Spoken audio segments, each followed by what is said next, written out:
Have you ever been watching a sequel to a movie or a new season of a TV show, expecting to see a familiar location or setting, only to realize that it's been changed without explanation?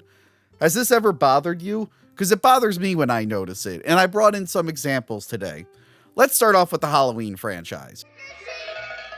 The Myers house in Halloween and Halloween 2 was a two-story clapboard house set in the sunny, warm, palm tree-riddled state of Illinois. It's probably one of the most iconic horror movie houses, on par with the Bates house and hotel and the house from Nightmare on Elm Street. It's also a real house you can see in person today. All of this is why it was really strange in Halloween 5 when they turned it into a giant Victorian mansion. It's so clearly not the same house. I was genuinely confused the first time I saw this movie until Loomis said to go home to Michael. Michael, go home. Go home! Go to your house! So not only did they think we wouldn't catch on that the small suburban house in the middle of the street is now a mansion, but for some reason they also didn't think we'd notice when they took the mansion and turned it back into a small suburban house in the middle of the street in Halloween 6, The Curse of Michael Myers. Everyone talks about the difference between the Burton Batmans and the Schumacher Batmans, but less people talk about the huge change to Gotham between Batman 89 and Batman Returns. For Batman 89, designer Anton Furst described Gotham as what New York City might have become without a planning commission, a city run by crime with a riot of architectural styles, an essay in ugliness, as if hell erupted through the pavement and kept on going. It's got this cool industrial look, like a weird nightmarish version of New York City. Wayne Manor was shot at the Nebworth House, which is an English country house surrounded by shrubberies and a wall. The Batcave again has this cool industrial look with these big concrete pipes that can be seen in the background. The platforms look man-made and look like they were added to this pre-existing cave location. Now, in Batman Returns, production designer Bo Welsh took over and gave Gotham this unique Art Deco look. It seems like it's out of a Fleischer Superman cartoon.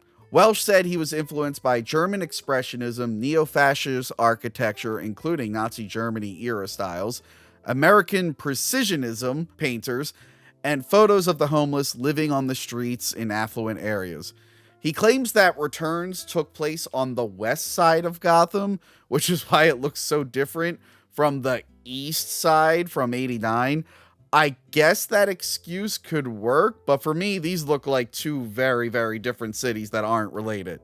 It also doesn't explain how Wayne Manor shrunk down in size and is now on top of a hill. It's also now a miniature instead of an actual mansion.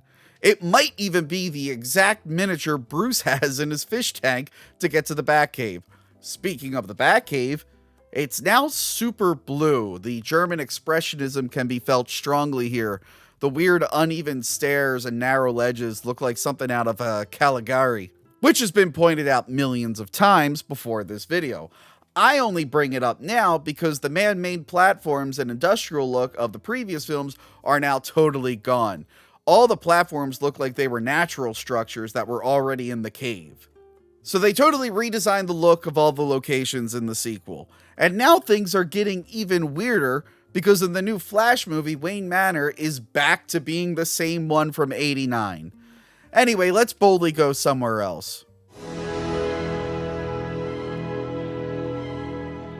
Star Trek has had a ton of weird updates and changes, but the one that sticks out the most to me is the Klingon bird of prey between Star Trek 3 and 4. Kirk takes command of Krug's ship at the end of 3.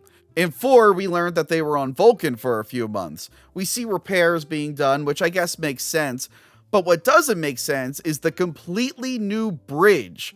Did the Vulcans build this? Why? They were just going to use this ship to go home and that was it. They never intended to keep using this ship.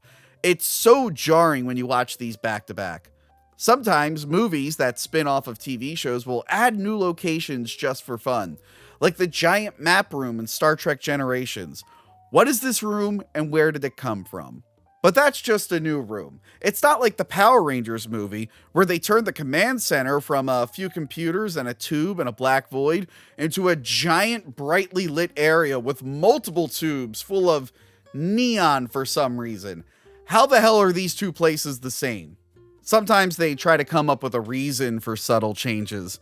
At the end of season 5 of The X-Files, they burnt down Mulder and Scully's office. It was absent for the movie, but when the show returned, production was relocated to Los Angeles, and the office came back mostly the same, but lit a little bit better. They didn't think we noticed, but we did. I mean, it's so obvious that they made changes to all the locations in these examples I provided you. Did they think we were stupid? Did they think we would not notice? Never underestimate the fans. They will notice if you make big or even slight changes to a location in something. They're very, very observant.